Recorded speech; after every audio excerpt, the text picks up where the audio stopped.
Belum. Bismillahirrahmanirrahim. Assalamualaikum warahmatullahi wabarakatuh. Waalaikumsalam Waalaikumsalam warahmatullahi wabarakatuh. warahmatullahi Warahmatullahi wabarakatuh. wabarakatuh. Oke, teman anak-anak sekalian, kalau saya bilang halo, jawabnya hai, gitu ya. Kemudian kalau saya bilang hai, jawabnya halo. Kita cek dulu Iya, agar kita Kak. semuanya Iya, tetap Kak. semangat. Ya, untuk anak-anak semuanya, halo. Hai. Halo, halo. Oke, kalau Hai, selanjutnya kalau saya bilang hai, jawabnya halo, gitu ya. Iya. Hai, Halo. Halo. Halo. luar biasa. Apa kabar anak-anak sekalian? Baik. Sehat, Baik, Baik, Pak. Alhamdulillah.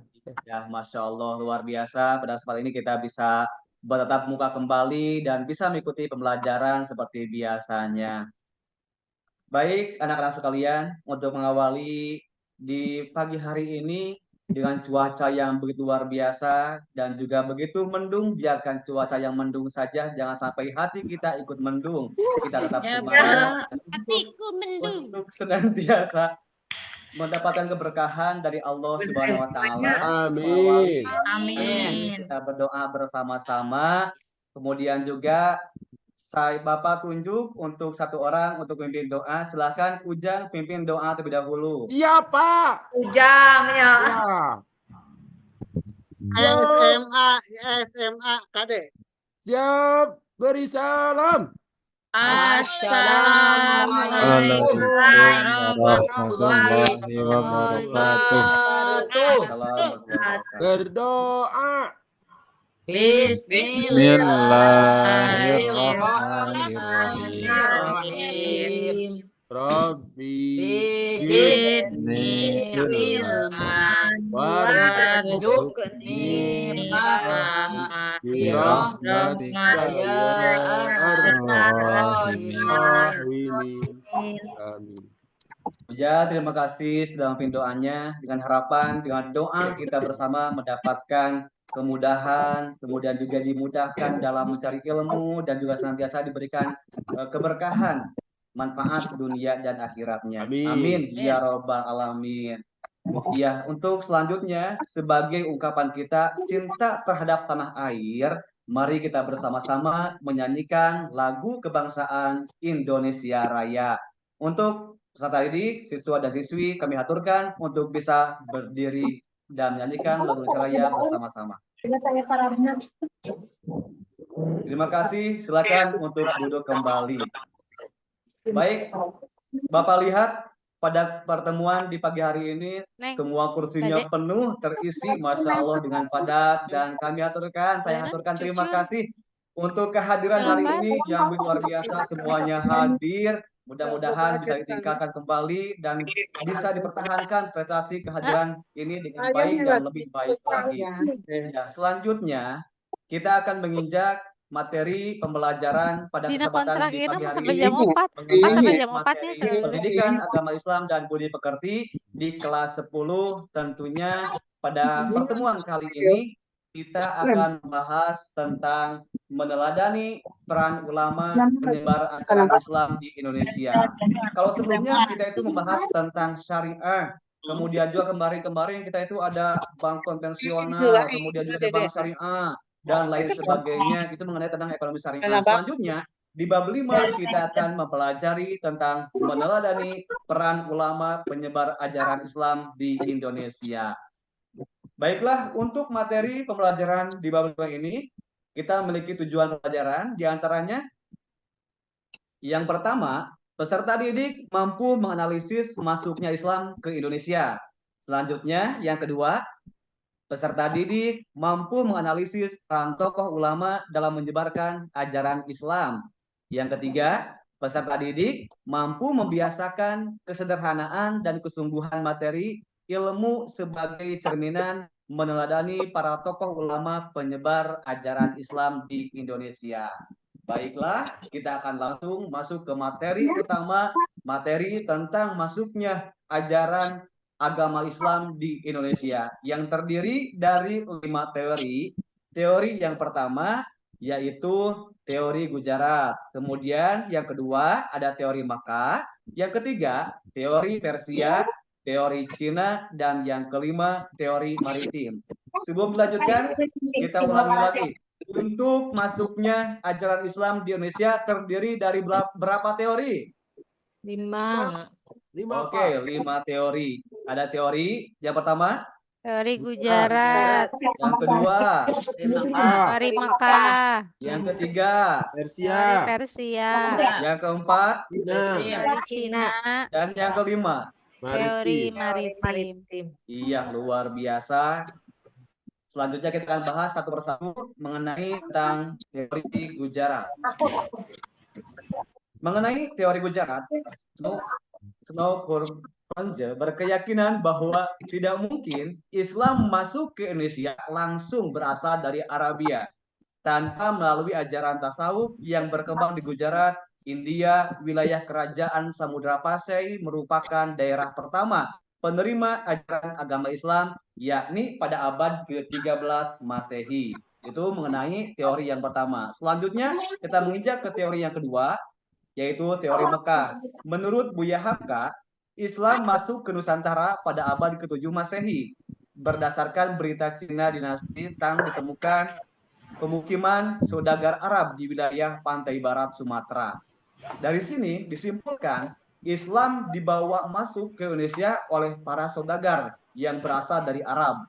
Jika kita perhatikan, kerajaan Samudra Pasai didirikan pada abad ke-13 Masehi atau tahun 1275 Masehi. Artinya, bukan awal masuknya Islam, tetapi merupakan perkembangan agama Islam. Ini menurut teori yang kedua. Selanjutnya, teori yang ketiga, bahwasanya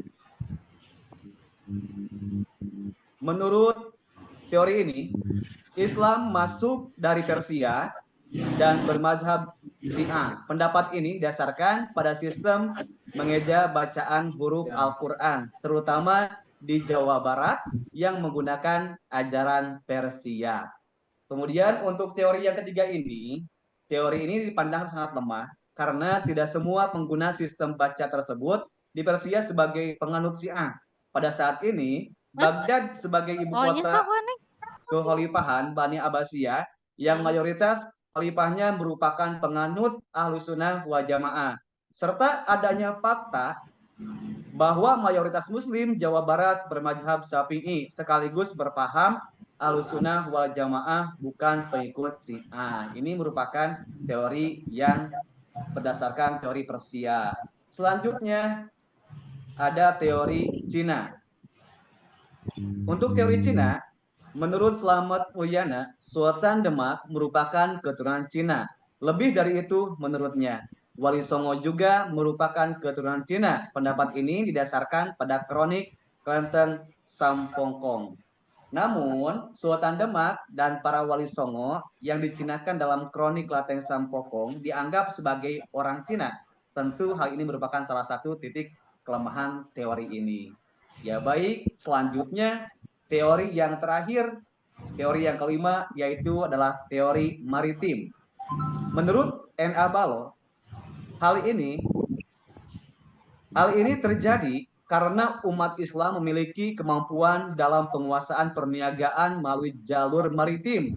Melalui jalur ini, yakni pada abad ke-1 Hijriah atau abad ke-7 Masehi, agama Islam dikenalkan di sepanjang jalur niaga di pantai-pantai tempat persinggahannya. Pengenalan ajaran Islam ini berlangsung selama kurun waktu abad ke-1 sampai abad ke-5 Hijriah atau 7 sampai dengan 12 Masehi. Fase berikutnya adalah pengembangan agama Islam. Terjadi mulai abad ke-6 Hijriah sampai ke pelosok Indonesia. Saudagar pribumi berperan penting dalam proses pengembangan agama Islam di pedalaman-pedalaman. Dimulai dari Aceh pada abad ke-9 Masehi dan diikuti tumbuh dan berkembangnya kerajaan Islam di berbagai macam wilayah.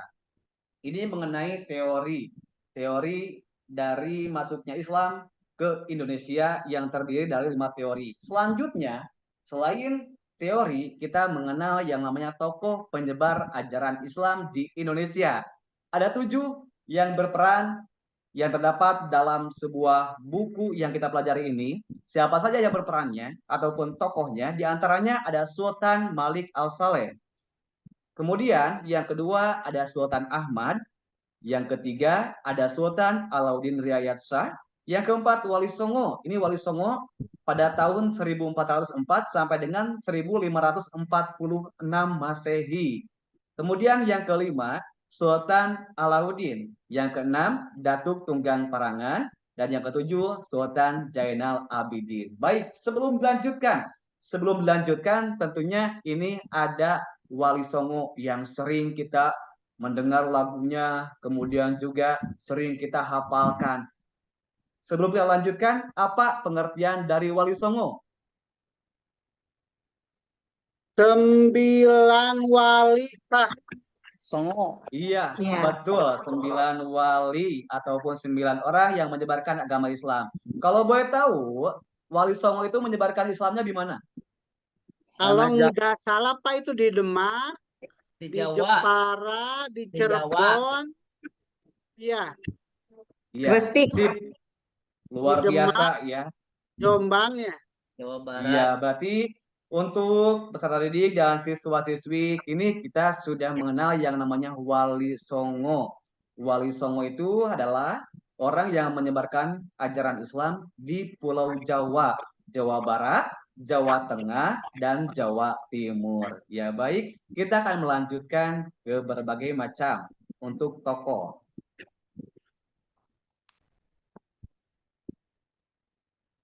Untuk tokoh penyebar ajaran Islam di Indonesia. Yang pertama tadi kita mengenal Sultan Malik Al-Saleh. Kemudian Merah Silu atau Sultan Malik Al-Saleh merupakan pendiri dan raja pertama Samudra Pasai, berdiri pada tahun 1267 Masehi. Merah Silu memeluk Islam berkat pertemuannya dengan Syekh Ismail dari Mekah. Setelah masuk Islam, Merah Silu itu bergelar Sultan Malik Al-Saleh dan berkuasa selama 29 tahun. Selanjutnya, kita mengenal tokoh penyebar Islam yang bernama Sultan Ahmad. Sultan Ahmad, beliau itu merupakan Sultan Samudra Pasai yang ketiga, bergelar Sultan Malik Al-Harir. Yang kedua, pada masa pemerintahannya, Kesultanan Samudra Pasai dikunjungi oleh seorang penjajah dari Maroko, yaitu Ibnu Battuta. Menurut catatan Ibnu Battuta, Sultan Ahmad sangat memperhatikan agama Islam. Ya, selanjutnya kita masih pembahasan dari tokoh penyebar ajaran Islam di Indonesia. Berikutnya ada Sultan Alauddin Riayat Shah. Beliau itu merupakan Sultan Aceh yang ketiga, terkenal sebagai peletak dasar-dasar kejayaan Kesultanan Aceh. Hubungan baik dengan Kesultanan Turki Utsmani dan kerajaan-kerajaan Islam lainnya menjadikan pemerintahannya semakin kuat. Bahkan militer Kesultanan Aceh terkenal handal karena mendapat bantuan dari Kesultanan Turki Utsmani. Selanjutnya, kita mengenal tokoh penyebar ajaran Islam yaitu Wali Songo yang tadi kita sebutkan dari Pulau Jawa untuk menyebarkan ajaran Islam di wilayah Pulau Jawa. Lalu Wali Songo itu merupakan 9 wali atau sunan yang menjadi pelopor penyebaran Islam di Pulau Jawa. Mereka, siapa saja mereka yang 9 orang itu? Yang pertama, Maulana Malik Ibrahim atau Sunan Gresik. Yang kedua ada Raden Rahmat atau Sunan Ampel. Yang ketiga Maulana Maktum Ibrahim atau Sunan Bonang. Yang keempat ada Raden Paku atau Sunan Giri. Yang kelima Syarifuddin Sunan Derajat. Yang keenam ada Raden Masahid atau Sunan Kalijaga. Selanjutnya ada Jafar Siddiq atau Sunan Kudus. Kemudian juga ada Raden Usman Said. Raden Usman Said ini dikenal dengan Sunan Muria, dan yang ke-9 itu adalah Syarif Hidayatullah, Sunan Gunung Jati ya, Sunan Gunung Jati yang berletak di Jawa Barat. Cirebon. Selanjutnya, mengenal tokoh penyebaran ajaran Islam di Indonesia yang bernama Sultan Alauddin. Sultan Alauddin, nama aslinya itu adalah yaitu mengarangi Daeng Manrabia, kemudian juga dinobatkan sebagai Raja Gowa pada usia 7 tahun. Beliau termasuk tokoh yang berjasa besar pada penyebaran Islam di Sulawesi Selatan. Beliau merupakan Raja Gowa pertama yang masuk Islam bersama Raja Talo. Oleh karenanya, rakyat Gowa Talo secara bertahap memeluk ajaran Islam. Kemudian yang keenam ada Datuk Tunggang Parangan atau yang disebut dengan Habib Hasim bin Musaya bin Abdullah bin Yahya, yaitu merupakan seorang ulama Minangkabau yang berdakwah di Kutai Kartanagara. Beliau berdakwah bersama sahabatnya. Datuk ini dari Bandung pada masa pemerintahan Raja Aji Mahkota.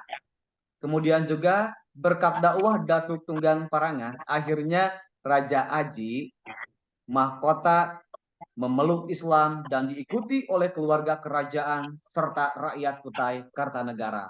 Dan terakhir, mengenal tokoh penyebar ajaran Islam di Indonesia, yaitu adalah Sultan Zainal Abidin. Beliau memerintah Kesultanan Ternate pada kurun waktu 1486 sampai dengan 1500 Masehi. Setelah dinobatkan menjadi raja, beliau menjadikan Islam sebagai landasan resmi bernegara hingga kerajaan Ternate berubah nama menjadi Kesultanan Ternate. Sultan Zainal Abidin berangkat ke Pulau Jawa pada tahun 1494 Masehi untuk memperdalam ilmu agama di pesantren Sunan Giri, Jawa Timur. Sekembalinya dari Jawa, beliau mengajak ulama-ulama terkemuka di antaranya ada Tuhu Bahunul, kemudian juga Tuhu Bahanul S ini untuk membantu dakwah di seluruh Maluku. Nah, ini mengenal tentang tokoh penyebar ajaran Islam di Indonesia.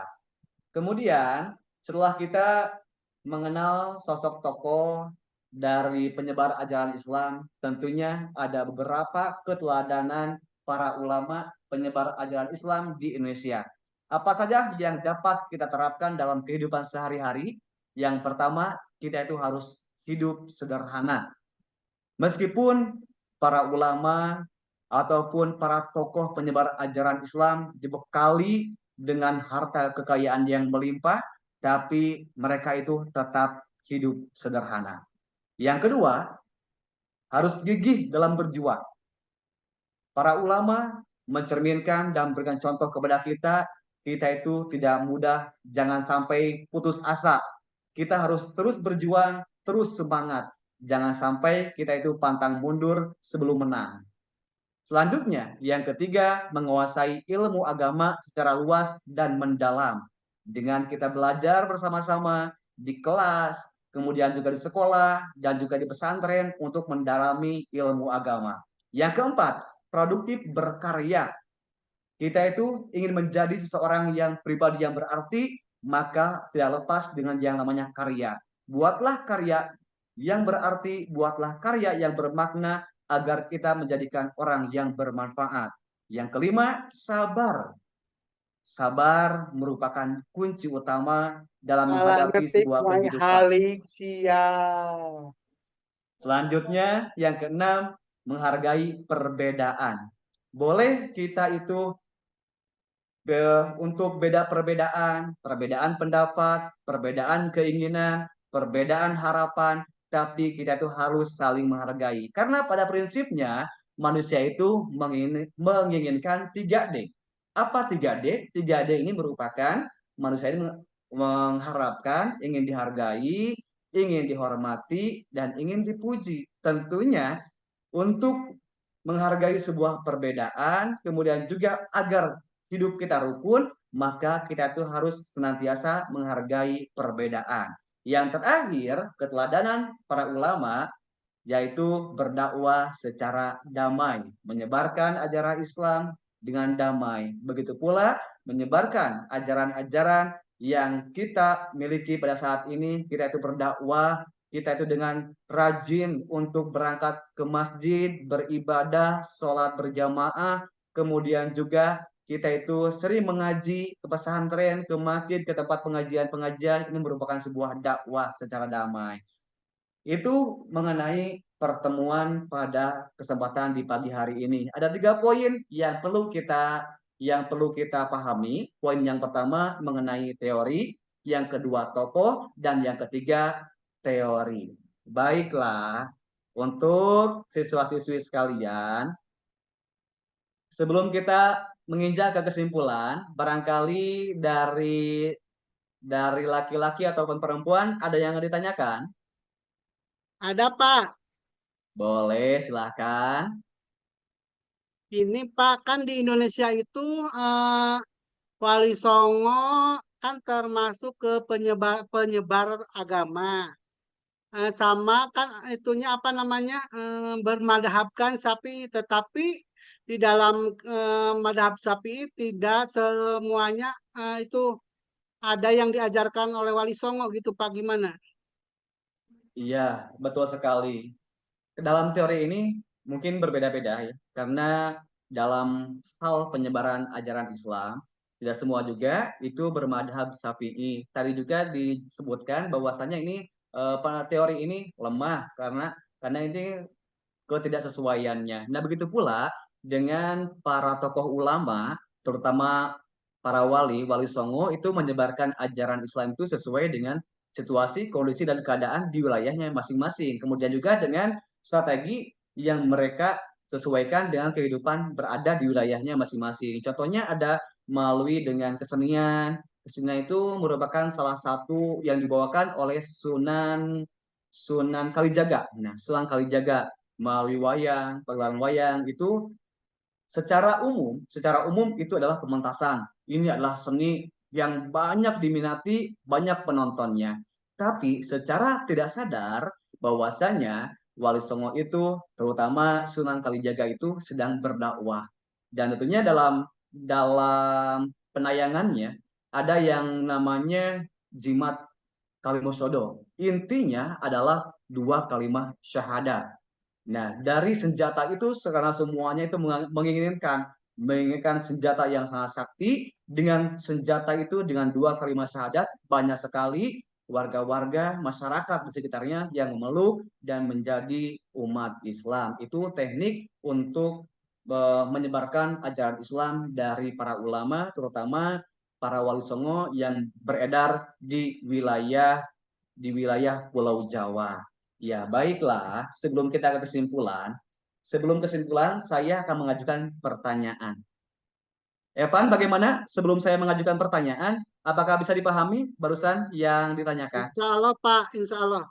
Oke, luar biasa Evan. Lanjut, saya akan memberikan pertanyaan. Akan memberikan sebuah pertanyaan. Sebutkan panggilan siapa yang paling duluan. Berarti dia memperhatikan dengan ketangkasan yang sangat luar biasa. Oke, sebutkan salah satu wali songo yang kalian ketahui. Ya, Sunan Pak. Kalijaga. Ya, silakan. Ada Jenal, silakan Jenal. Zainal Abidin. Jenal Abidin. Ada Wali songo ya.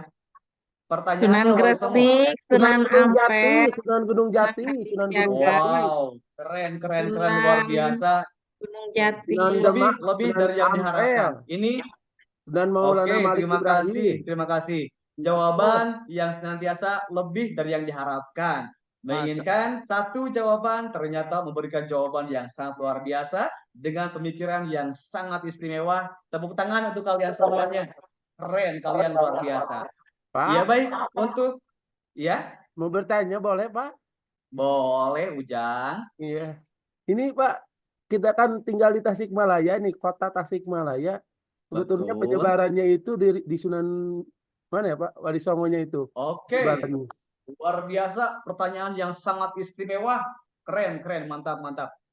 Lanjut, mengenal kita sosok yang berada di wilayah kota Tasikmalaya. Kota Tasikmalaya ini terletak di daerah Jawa Barat. Daerah Jawa Barat. Kemudian kita kenal Pulau Jawa itu ada 3 wilayah, Jawa Barat, Jawa Tengah, dan Jawa Timur.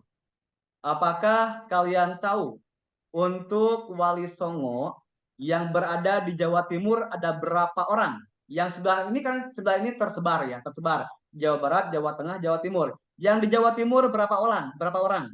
Berapa wali? Banyak. Banyak. Berapa orang? Karena kan 9 nih, 9. Kita bagi-bagi. Ada yang belum tahu? Atau semuanya belum tahu? Belum tahu. Mana, Tahu? Pak? Oke. Untuk Jawa Barat itu ada 1 wali. Jawa Barat 1 wali. Kemudian juga di Jawa Tengah ada 3 wali. Di Jawa Timur ada 5 wali. Oke, ulangi lagi. Untuk di Jawa Barat berapa wali?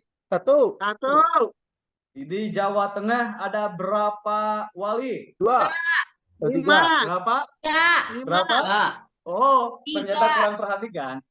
Udah berapa? Ya, ada yang benar, ada yang benar. 5. 3, luar biasa. Di Jawa Tengah 3. Jadi Jangan 4. terkecoh dengan tantangan saya. Jangan terkecoh dengan gerakan-gerakan saya, tapi harus fokus dengan materi. Selanjutnya, di Jawa Timur ada berapa? 5. 5. Nah, 5. 5. Luar biasa, 5. pintar. Berarti 5, Pak. pemikiran sudah luar biasa.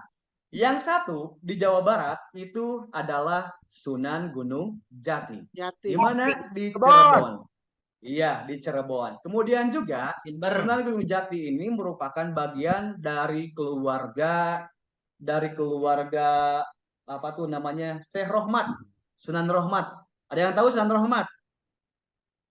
belum, Pak. Belum. Sunan Rohmat itu pernah ditampilkan dalam sebuah tayangan televisi yang berjudulkan Raden Kian Santang. Itu Nah, Pak, ini. kalau yang Jadi, di Pamijahan itu siapa Pak? Dan kalau masuk di apa itu? Pamijahan itu adalah namanya Syekh Abdul Muhyi. Muhyi. Nah, Termasuk betul wali sekali. itu. Ini ada yang tahu nih. Nah, ini disangkut-pautkannya untuk daerah Tasikmalaya itu berhubungan dengan Syekh Ya, Muhyi. Abdul Muhyi. Muhyi. Luar Apa itu biasa. muridnya Ada apa yang sudah bukan, tahu Pak? duluan nih. Iya, jawabannya benar ke sana. Keren. Terima kasih nih. Kemudian untuk mengenal Islam di Jawa Barat tidak terlepas dari sejarah Pajajaran. Pajajaran rajanya siapa? Prabu Siliwangi. Mantap, luar biasa Prabu Siliwangi. Prabu Oh, Siliwangi itu di sempat Islam anjeun. pinter, mantap itu. Pamanah Ya Rasa. dikejar-kejar Di Garut. dan Pamanah Rasa. iya, yang dikejar-kejar oleh putranya sendiri Kian yang Santang. bernama Santang. Kian Santang, Pak. Kian Santang. Kian Santang. Pintar. Oh iya, betul sekali. Dan Walang Sungsang. ternyata itu akhirnya Menghilang. tidak ketemu. Ambil tuh remote-nya, Dek. Tidak ketemu, dan tentunya untuk Prabu Kian Santang sendiri tempat terakhirnya ada yang tahu di mana?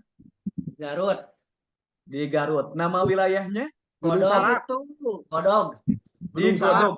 Luar biasa itu ya. Untuk Prabu Kian Santang, untuk tempat terakhirnya itu berada di wilayah Garut dan tepatnya itu ada di Godog. Mantap, luar biasa. Oke, untuk tadi yang Wali Songo yang tadi di Jawa Barat 1 orang, yang di Jawa Tengah 3 orang, yang 3 orang itu siapa saja yang di Jawa Tengah? Yang Jawa Tengah yang 3 orang itu adalah Sunan Kalijaga, Jawa Tengah. Dan Kudus. Kemudian juga Sunan Kudus. sayang. Sunan siapa lagi? Satu lagi? Demak. Dan Bonang. Muria. Ya. Iya, Sunan Muria. Selanjutnya di Jawa Timur yang 5 wali sisanya. Berarti Sunan apa lagi? Apa saja? Demak. Sunan Ampel. Ampel. Kita dari abjad ya, biar kita paham. Dari abjad Kayaknya. Ampel. Iya. Yang kedua Bonang. Yang ketiga ada Sunan Demak. Demak. Kemudian keempat ada Sunan Giri. Yang Giri. kelima Sunan Gresik. Nah, jadi kesimpulan Wali Songo itu Jawa Barat 1 wali, di Jawa Tengah 3 wali, yang di Jawa Timur 5 wali. luar biasa. Ya, baik. Kita akan mengajak menuju ke kesimpulan dari materi pertemuan di hari ini. Apa saja yang dapat kita terima, apa saja yang dapat kita pahami, tentu mengenai sebuah teori. Masuknya Islam di Indonesia terdiri dari 5 teori. Yang pertama ada teori bicara, yang kedua ada teori Mekah, yang ketiga teori Persia, kemudian yang keempat teori Cina, dan terakhir yang kelima teori maritim. Selanjutnya mengenal tokoh yang menjadikan sebuah penyebaran Islam di Indonesia. Banyak tokoh ulama yang berperan aktif dalam penyebaran agama Islam. Di antaranya ada Sultan Malik Al-Saleh, Sultan Ahmad, Sultan Alauddin Riayat Shah, kemudian juga ada Wali Songo, Sultan Alauddin Datuk Tunggang Parangan, dan juga ada Sultan Zainal Abidin. Selanjutnya, kesimpulan yang terakhir yang perlu kita terapkan juga tentunya yang menjadikan pedoman agar kita itu terus semangat menggapai mimpi, mencari ilmu, dan juga terus meneladani apa saja keteladanan yang dapat kita contoh, yang dapat kita amalkan. Yang pertama, hidup sederhana. Yang kedua, gigih dalam berjuang. Yang ketiga, menguasai ilmu agama secara luas dan mendalam. Kemudian, sabar. Berikutnya ada menghargai perbedaan dan tentunya berdakwah secara damai. Baik, itu mengenai pertemuan kita pada pertemuan di hari ini. Selanjutnya, ada tugas di hari ini. Siapkan untuk buku catatannya. Bapak akan membacakan soalnya, kalian untuk menjawabnya. Siap-siap untuk soal nomor 1. Siap bukunya? Catatannya udah siap? Iya, baik. Pertanyaan nomor 1. Sebutkan teori masuknya agama Islam ke Indonesia. Udah selesai. Yang kedua.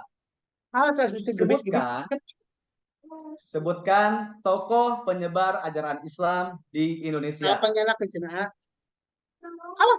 Yang ketiga, soal pertanyaan yang ketiga.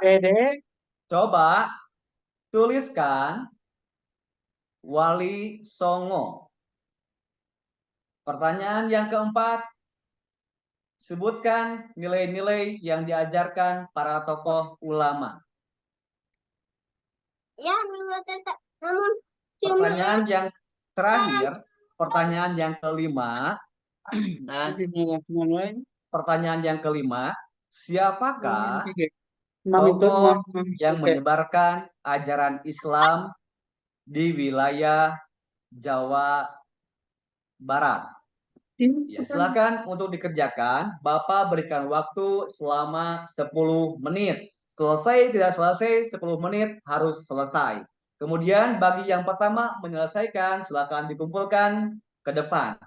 Untuk waktu 10 menit dimulai dari sekarang. Ya, baik. Wow, Evan jawaban yang pertama mengumpulkan luar biasa. Berikutnya, silakan kumpulkan Bapak Sungtile. Ya, terima kasih semuanya sudah selesai, sudah mengumpulkan tugasnya. Kemudian juga bukunya silakan dibagikan kembali. Ujang silakan, bukunya bagikan kembali ke teman-teman yang lainnya. Ya Pak, udah Pak. Ya, terima kasih Ujang, silakan duduk kembali. Baik, luar biasa pertemuan kali ini yang sangat mengesankan, kemudian juga dengan evaluasi hasil yang sangat memuaskan, semuanya rata-rata nilainya 90 ke atas. Luar biasa teman-teman semuanya, alhamdulillah. Untuk pertemuan kali ini mengenai materi kita namun untuk pertemuan berikutnya kita akan belajar mempresentasikan materi yang barusan kita pelajari. Jadi, untuk siswa-siswi, kita akan membentuk sebuah kelompok. Terdiri dari beberapa kelompok karena ini merupakan siswa yang sangat lengkap, hadirnya juga lengkap, terdiri dari 20 orang.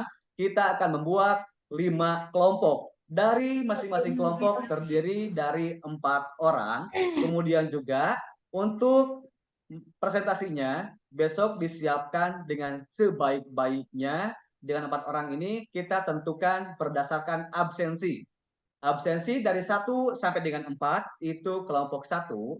Kemudian juga dari 5 sampai 8 kelompok 2. Berikutnya sampai selesai itu 4 orang. Silahkan siapkan dan buatkan presentasinya yang sebaik-baiknya agar kita bisa memberikan penampilan yang sangat luar biasa, agar kita bisa menampilkan yang sangat istimewa.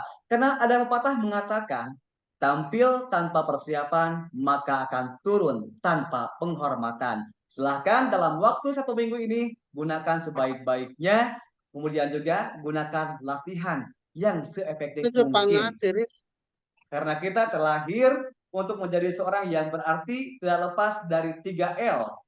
Ada lahir, kemudian juga ada lingkungan, dan juga latihan. Latihanlah yang menentukan agar penampilan kita untuk bisa menjadi memukau.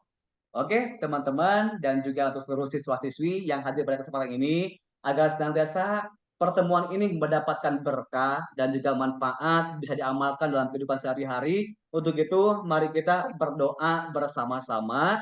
Kita doa dengan bacaan hamdalah, dilanjutkan dengan bacaan doa akhir majlis. Alhamdulillah Rabbil Alamin. Subhanallahumma wa bihamdika asyhadu an la ilaha illa anta astaghfiruka wa atubu ilaik.